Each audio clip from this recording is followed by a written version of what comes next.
سانحہ مچھ واقعے کے خلاف شیعہ اعلام تنظیم اور وحدت مسلمین کی جانب سے چناب باغ چوک پر دھرنے کے شرکاء کی شدید نعرے بازی۔ B B C Urdu live کے بیورو چیف لاڑکانہ دریا خان پیرزادہ کی اطلاعات کے مطابق واقعے میں بے گناہ 11 افراد کو بے دردی سے قتل کرنے کی مذمت کی گئی۔ شیعہ علماء تنظیم وحدت مسلمین امن قائم کرنے میں بلوچستان حکومت مکمل ناکام ہو چکی ہے۔ اسانجو احتجاج دھرنو چھو تو سیاسی دھرنو نہ ہے، یہ کوئی نظریاتی ملت جو مسئلہ ہوا، قوم جو مسئلہ ہوا، وہ قوم مکتب تشیع مسلم قوم 5 ڈینہن کھان مزدورن جا جنازہ اتنے موجود آئے، لیکن وزیر اعظم پاکستان وञڻ لاءِ تیار کونے، پنجا ہو کارندہ موکلے پیو۔ मां सम्झां थो त इन हवाले सां जेसीं ताईं शोधा जा वुरसा शोधा कमेटी उथण जो ऐलान न कंदी तेसीं ताईं असांजो ही धरणो पूरे पाकिस्तान में मौजूद आहे। दहशत गर्दों के खिलाफ बलूचिस्तान में ऑपरेशन की जरूरत है। शिया उलमा काउंसिल मजलिस वहदत मुस्लिमीन की जानिब से कोयटा मच में शहीद होने वाले मजदूरों के कातिलों की अदम गिरफ्तारी पर जिना बाग चौक पर धरना दे दिया गया।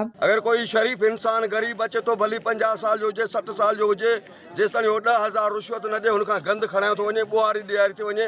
हे काथों जी आज़ादी आहे, हे काथों जो कानून आहे, हे कहिड़ी निज़ाम आहे। हर इंसान जे लाइ आज़ादी आहे, कैदियुनि जे लाइ एतिरो त बुरो सलूक आहे। ये पुलिस हथ सां कूड़ा केस करे अलाए केतिरा वेतिरा कसूर बेगुनाह जेलनि में पिया आहिनि, उन्हनि जी कोई पुठभराई, किथे आहे कानून। कातिलों की गिरफ्तारी के खिलाफ मुजाहिरीन की शदीद नाराबाजी। इस मौके पर मौलाना रियाजुल हसैनी, अब्दुल रज़्ज़ाक जलबानी, मौलाना मोहसिन अली मुफक्करी और दीगर ने कहा कि मच में बेगुनाह 11 अफराद के कत्ल पर शदीद मजम्मत करते हैं और हुकूमत से मुतालबा करते हैं कि कातिलों को फौरन गिरफ्तार किया जाए। जब तक आला सतह पर हमसे मुज़ाकरात नहीं किए जाएंगे तब तक एहतजाज जारी रहेगा।